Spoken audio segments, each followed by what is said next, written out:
context matters. I've had this certain analogy in my head about drums being similar to people. You've heard of sounds having character, right? Well, this takes this a little step further. The body of the drum in my mind is usually the fundamental, it's the dominant sound in the snare. With an electronic kick, it's usually the sign.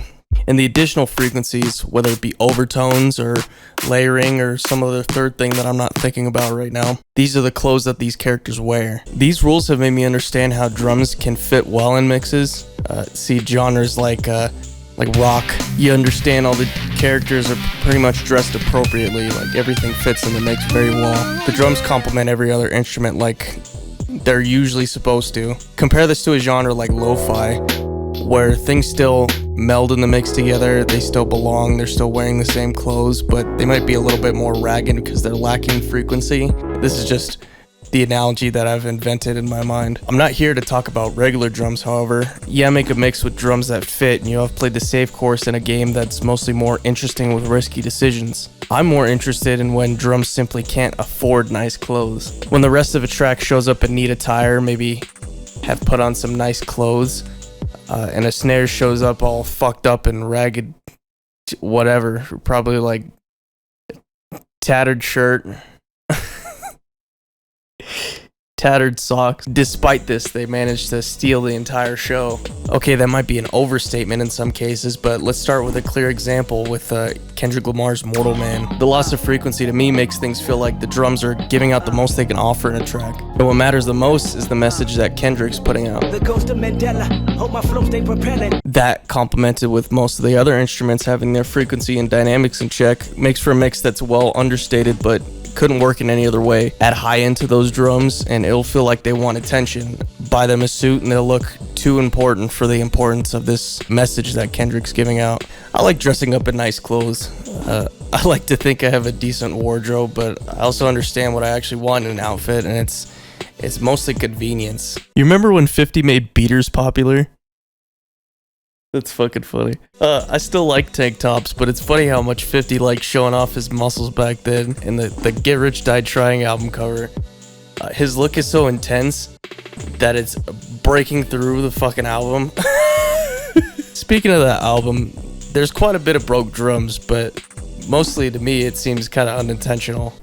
Put my fucking shirt back on. I kind of like how utterly destroyed the mix is on 21 Questions for how intense the loudness war was at the time. I like to think that the fried snare parallels the album cover perfectly. It's flashy and in your face, but full of character and energy, something that you can't help but love. Alright, but clearly there's some good handful of common examples in hip-hop. After all, this genre's got its start in sampling breaks, even pitching them down essentially, losing frequency and building character because the voice is the most important aspect of the entire idea. Much less common, and what I've grown to massively appreciate these past couple of years and what's been showing up in modern electronic mixes has just been the most broke drums I've ever seen. See, in the start of the Americanization of dubstep, there's a very nasty, heavy necessity of extreme compression.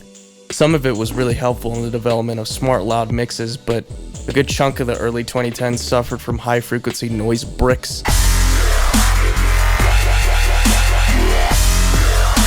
Transients got lost. A lot of songs just kind of sounded shit in mono.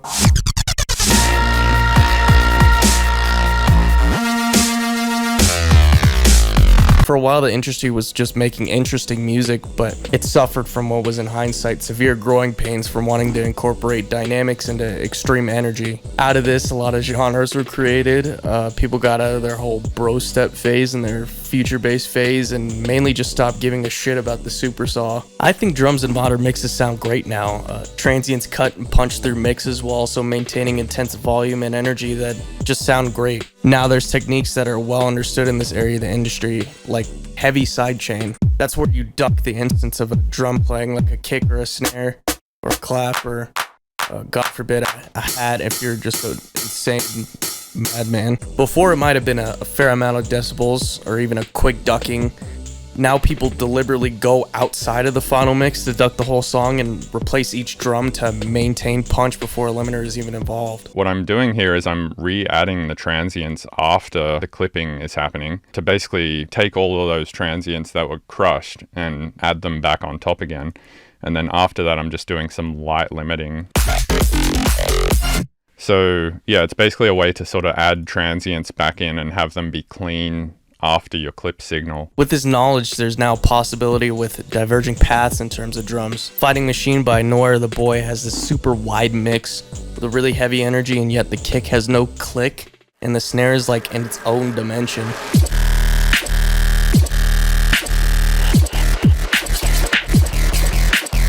The reverb and the heavy ducking of every instrument make it feel like the snare didn't even bother to show up and is performing in like a Zoom call or something. I absolutely love it. By the time the second drop comes, along with the kick and the snare, they're dominating the momentum of the track.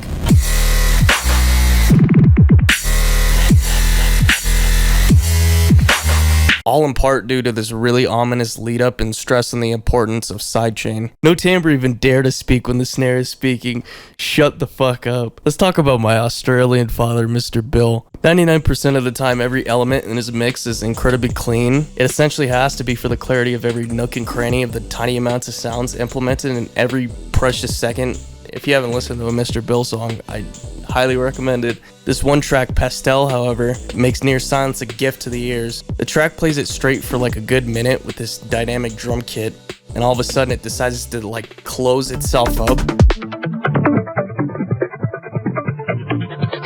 And in its place, it's not even just smaller drums, not even drums without frequency, but really short, layered, vocoded snaps that just stop the entire momentum for themselves to play.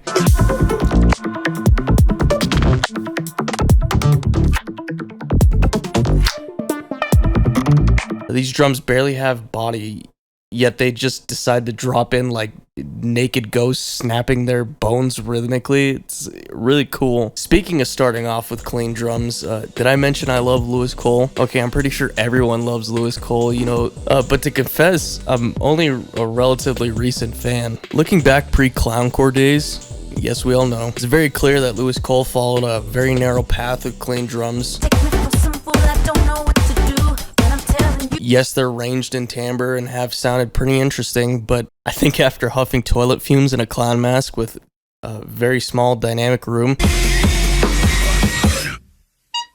I think there's something that changed in them for the better. The entire album of Nowhere Forever consists of recordings that were unassumingly all done in bedrooms, or at the very least were mixed in such a way where all the characteristics are very short and punchy, but also is a bit drowned from room reverb to a severe extent where in the I'm the President music video, he states in the comments, "Stop being pussies about the snare drum mix." This music video is what's essentially a really huge unveiling of what music can be and what most normally is to most people who perform. Lewis Cole isn't concerned with whether these drums are at the forefront, sound punchy, or have high frequency. He had to think about where to cram every single individual in this normal house to perform something that's bigger than himself. A huge challenge on top of performing well and mixing everyone else to have the most character they can.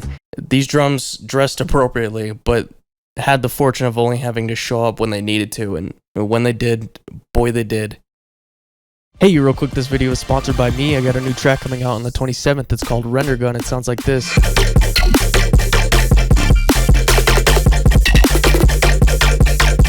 It'll be on all streaming services September 27th, and if you want to see how I made it, go check out my Patreon. That's RENDERGUN, coming out September 27th on all streaming services. Artwork done by my friend Coco Milo. They're great. Okay, September 27th, that's a Friday. I love you. Wow, goodbye. I mean, hello, here's the next segment. Yeah. Drums can sometimes not even be broke in the sense that they lost frequency, but they can often be off or odd. Hudson Mohawk is a mad individual, and Zoom is a very weird mix. Beatboxing drums are stretched to have grain. This borderline orchestral bass drum dominates over everything. The rhythm kind of just stumbles into itself.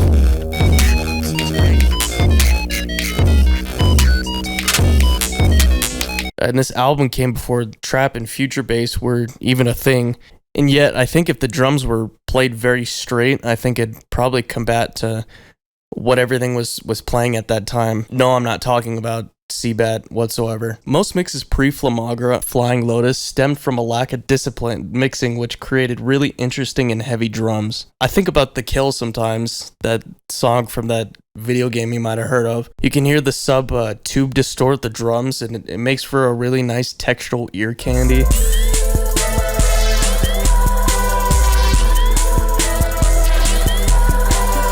Again, not something necessarily broke, but more distorted and impactful. Now that I've stated a good amount of examples, let me just rapid fire a few more just to give some people some good ideas on how they can produce songs with broke drums, as well as a good amount of rules of thumb. Tyler, the Creator's album Igor, and pretty much his whole discography are prime examples of utilizing broke drums, but a song I find to be my favorite and focus on heavily is New Magic Wand. The way the drum loop carries a heavy momentum paired with the bass makes this song feel special in its own little realm, taking from many modern genres but also sounding authentically classic. Kinda like how people claim Helter Skelter is one of the first metal songs. I could see this having being made in the 60s and being claimed to be one of the first dubstep or bass tracks. It's essentially timeless, and part of it's thanks to that unrelenting drum loop. Tyler's uncle Kanye, I don't really know if you've heard of him before. He made this song one time called On Site, and I don't know if you heard of that either. You just coming out of a rock? What the hell's the matter with you? It's essentially just one big broke track where there isn't even transients, and every hit of a drum is just a sausage of noise. I have a universal rule where if you make broke drums with other broke timbres, then you've essentially just made a broke mix. What makes this song stand out is the little moments of clarity and the vocals that pretty much sound clear, poke through everything else, and don't even really combat with the instruments like you think you would. Tracks can be subtly broke. Pilot by Domi and JD Beck have just the slightest bit of similar effect as Lewis Cole's drums, just with the flair of really tight mixes, dreamy chords, and a very rare sight of Snoop Dogg singing. People know me. I don't know if you know me. You should probably know me by now. You know, what have you been living under a fucking rock? No, I like jungle and trip hop quite a bit, and I know quite well that drum breaks fucking rule whatever space they occupy in. There's this album called Los Angeles Critical Mass. I have a copy. It's across the room though. I'm not gonna get it because I have all this equipment and I'm a fucking tripping. It's gonna be like a cartoon bit. It's got this song, I Sing Loud by Oversoul 7, and it plays verses very straight, but then explodes with this subtly destructive break in the chorus, and oh my god, the entire track feels like a hug in the warm sun. Just without the getting sweaty part after like 2 seconds, because you hug someone. Maybe you're at like a barbecue and you want to get in the pool, but then you gotta hug someone, and then you gotta hug someone. Rhythm's a genre that's popped up in the wake of Bro Step's slow decline, and initially most people's reaction were just disgust, and I'm one of those people, mainly because the claps and the snares were so incredibly weak.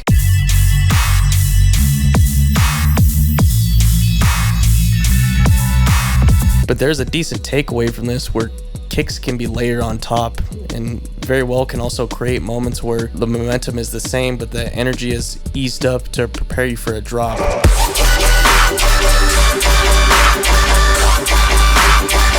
For my last example, I wanted to talk about a track that absolutely wallows in broke energy, and that's Remorse by Ephraim. I haven't ever heard and possibly will never hear a track like this again. You remember that rule I said before about if you have broke drums on a broke mix, then you're just a broke boy and you should probably fucking get some money, bitch. You might think that's the case with this song, as it starts and hovers around a really destructive FM radio-esque drum break.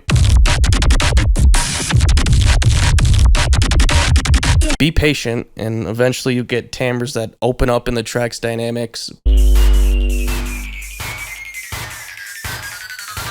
bounce around stabs and dynamic acid with dark reverb. Good lord, there's even a hardstyle break in it.